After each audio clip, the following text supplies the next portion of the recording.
Último bloque de Redacción Abierta con el diario del lunes. Lo recibimos en nuestros estudios a Mateo Navarra, director de la Cámara Argentina de Comercio Electrónico. ¿Cómo va? Buenas noches. Muy bien, ¿cómo andan? Muchas gracias por recibirme. Bueno, aprovechamos esta semanita porque, bueno, estábamos a las puertas de un nuevo Hot Sale y también para ver cómo anda el tema del comercio electrónico también aquí en Córdoba, porque obviamente las novedades fueron durante los últimos tiempos, los últimos 2 años, como una explosión. Bueno, ¿un hot sale diferente se viene o con más cantidad, pero más o menos como los otros?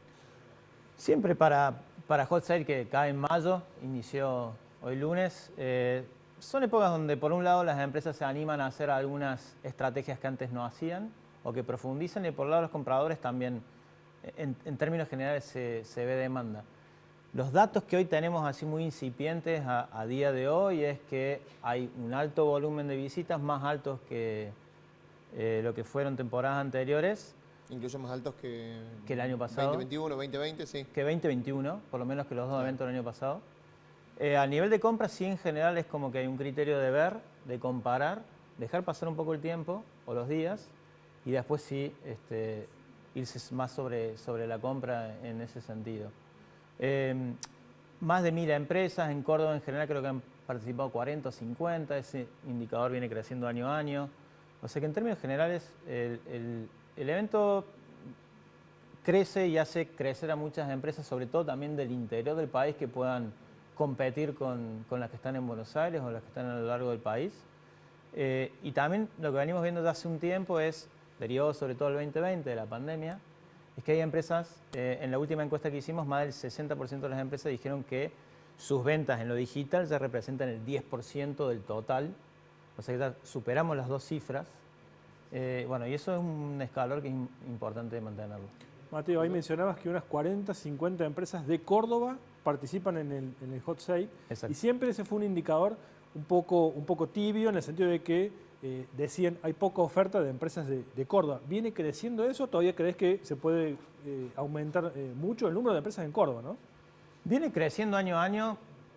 Este año por ahí ha hecho un pequeño salto respecto a los años anteriores.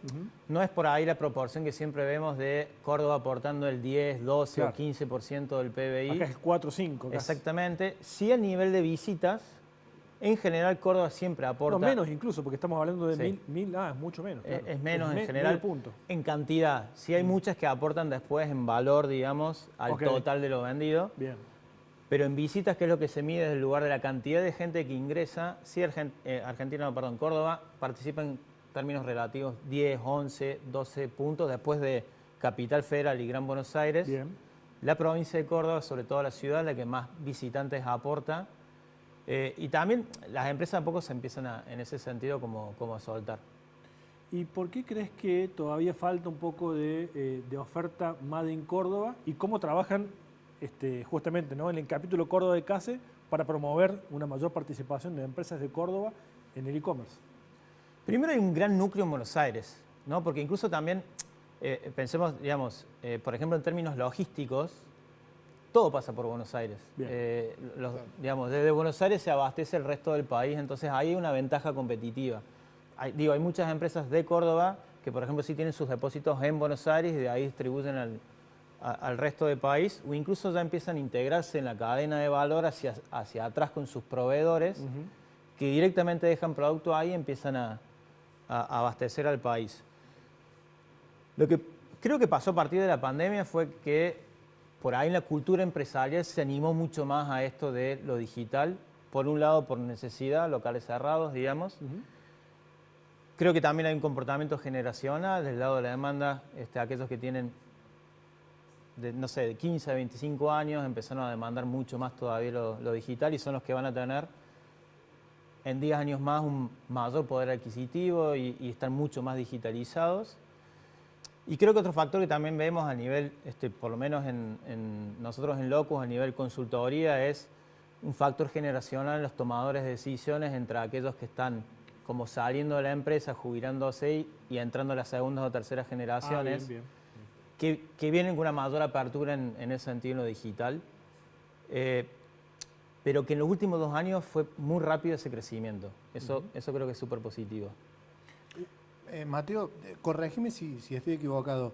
En promedio, el 10% de las ventas digitales, ¿las empresas de Córdoba venden el 10% a través del canal digital? Las empresas en Argentina, En Argentina, a- decíamos, ¿no? un 60%, exactamente, de las empresas encuestadas en Argentina, un 60% dijo que ya vende más del 10% del total en mecanismos Y digitales. ese número comparado, por ejemplo, con los países de la región, ¿está lejos, cerca? ¿Es un buen número? Bien. La región, básicamente, hablemos de Latinoamérica. Sí. México, Brasil son los dos principales jugadores en volumen, digamos, de dinero. Después viene Argentina, después le sigue Colombia. Argentina, de hecho, en el 2020 fue el país en términos porcentuales que más creció en el mundo en el e-commerce. Más de un 50% en términos de dólares, ¿no? O sea que hay una base ahí no menor. Y está así en torno a lo que pasa también en los países de la región, sobre todo en estos tres, ese tándem de tres. Después sí, ya en China ese porcentaje estamos hablando casi un 50% en algunos casos. En Estados Unidos, Inglaterra, puede estar cercano a un 20 o un 30. Obviamente depende ahí también el tipo de rubro o de categoría, ¿no? Se está empezando a mover más lo que es pasajes y turismo, pero esa es una categoría que viene muy digitalizada. El electro es una categoría que también viene como más digitalizada, pero por ejemplo una de las categorías que más vendió o más creció el año pasado fueron repuestos para automotores en lo que es Argentina. O sea, comprar el repuesto de un auto online empieza a ser común para muchísima gente. Lo que ese 10% dispara básicamente son inversiones. Digamos, las empresas están más abiertas a hacer inversión en ese canal porque empieza a ser estratégico para esa compañía o esa empresa. Bueno, y eso es lo que queremos un poco todos en el digital. Ese tipo de compra que decías que cambia un poco. Dijiste, bueno, te llamó la atención esto de los repuestos de automotor. Sí. Tiene que ver, te iba a preguntar cómo pega la crisis y la inflación, a veces en las compras electrónicas. Digo, muchas compras que antes, bueno, se hacían en el negocio, en el local, se pasan a e-commerce y a tarjeta la mayor cantidad de pagos posibles. ¿Cómo ves que impacta y cómo crees que va a impactar ahora? Sobre todo en estos eventos, ¿no? En general el e-commerce es anticíclico a la vida tradicional o del mostrador, por así llamarle, ¿no? O sea, el boom que tuvimos en el e-commerce en el 2020 fue obviamente por cerrados los locales, pero creció en términos reales, digamos, se duplicó la cantidad de productos vendidos ahí. Y siempre lo que pasa, derivado por ejemplo de eventos como estos, es que hay un pico de ventas, pero el escalón de lo que viene es mayor al del que dejamos. Entonces, hay un complemento, hay un volumen vendidos, si lo medimos en pedidos, sobre todo en unidades, en ese sentido mayor. Y eso hace desarrollar más todavía la oferta, sobre todo compradores. Hay casi 21 millones de compradores en Argentina, o sea que hay una penetración bastante alta. Todavía hay que penetrar en la frecuencia en la que esos compradores hacen uso de canales digitales. No tanto en la empresa, digo, estamos hablando de 1000 empresas que participan en el hot sale, ¿no? De forma directa, cuando a lo mejor en el universo que hay en Argentina es un montón. Y también hace, bueno, esto abre el mundo un poco más a la competencia y que otros jugadores empiecen a llegar a Argentina y se diversifique un poco más esa oferta. Yo creo que con algunos aspectos, sobre todo de toma de decisiones a nivel de la oferta, o sea, la demanda hoy en términos está, la gente Claro. consume a nivel digital. Volviendo un poco a la pregunta que vos hacías, hoy en general cuando le preguntaba a la gente precio o descuento, descuento plan o cuotas, Claro. dice cuotas, Claro. y ese es un factor que empieza a ser tan competitivo como el descuento, y en eventos como estos se pone en juego a lo mejor.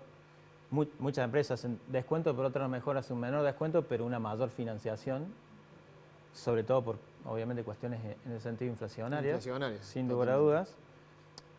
Creo que también habrá parte de las categorías que sirven como medida de protección, digamos, ante esa cuestión inflacionaria en bienes de uso, llamémosle así.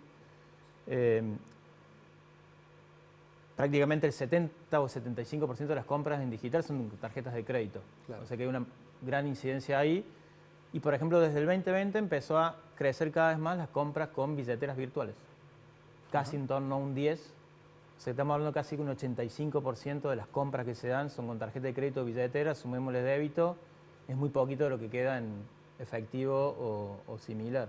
O sea, estamos hablando de gente que en general está digitalizada o con acceso a una tarjeta de crédito. Hay Mateo, mucha suspicacia, o por lo menos había, no sé si se mantiene, cuando aparecen estos eventos de Hot Sale o Cyber Monday, de si son ofertas reales, ¿no?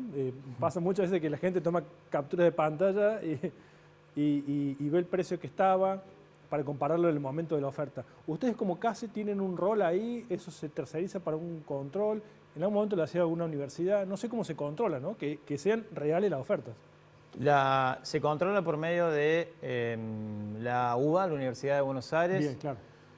que elige productos varios días antes, previo al evento, Ajá. con su precio y los compara contra el precio del día de hoy y sobre eso saca una media de descuento y sobre eso también en el caso que se detecten anomalías se le invita a la empresa a corregirlo o se multa, incluso en algunos casos se ha... O sea, la UBA lo hace para ustedes. Exactamente. Y ustedes activan. Como organismo de fiscalización, digamos, Bien. externo. Pero eso es fiscalización interna, no se publica eso. No, es una fiscalización. Claro, después, claro. sí, ok. después hay mucha gente que... Pasa, digo, mucho, viste que hay Mateo? sitios de comparativas también. Hay un digamos. montón de Hay un comparativas. Claro. Es muy difícil controlar en el 100% de las empresas, en el 100% de los productos, o sea que en general hay comportamientos de esos que después ven afectado el resto del Claro, evento. claro. Queda manchado el evento, ¿no? En general, en algunos casos sí o no. Después la media siempre nos da 25, 26, 27 puntos de descuento. Ajá. Las cuotas también en ese sentido afectan un montón. Es verdad, digamos, a veces lo que sucede con empresas sobre todo más reconocidas, que tienen más visibilidad, que ha pasado otras veces que por error o por omisión dejan precios que no serían los que corresponden y Claro. manchan un poco el evento. Pero por otro lado, después los números dicen es que sí, que sigue habiendo digamos, descuentos, que hay cuotas. De y todas la formas, gente Mateo, compra. estamos lejos de los eventos al estilo Estados Unidos, que son descuentos del 60, 70, 80%. No sé si vamos a eso. ¿O veremos descuentos reales tan fuertes en algún momento? Yo no sé si el contexto económico y Tiene la espalda la cultura que empresa. tenemos en Argentina es de ese tipo o de las rebajas europeas, digamos. Pero sí, por ejemplo, se ve decir, bueno, a lo mejor los productos que hace 2 semanas no estaban en cuotas, hoy sí. Bien. Y eso creo que empieza a ser como, o trae un diferencial. Bien. Eso sí, Mateo, por muchas gracias. Gracias por a ustedes, estar muy aquí en amables. Redacción Abierta con el diario del lunes. Cumpas, nos vemos el lunes que viene. Nos vemos el lunes. Semana muy interesante en la universidad, decisiva, clave, porque a partir de mañana comienza el proceso electoral para elegir el nuevo rector. 31, 1 y 2 de junio serán las elecciones en la Universidad Nacional de Córdoba y por supuesto la programación de todos los SRT estarán atravesadas por este proceso. Con Redacción Abierta nos vemos mañana como siempre a las 20 al término de Crónica Central. Chau, gracias por estar ahí.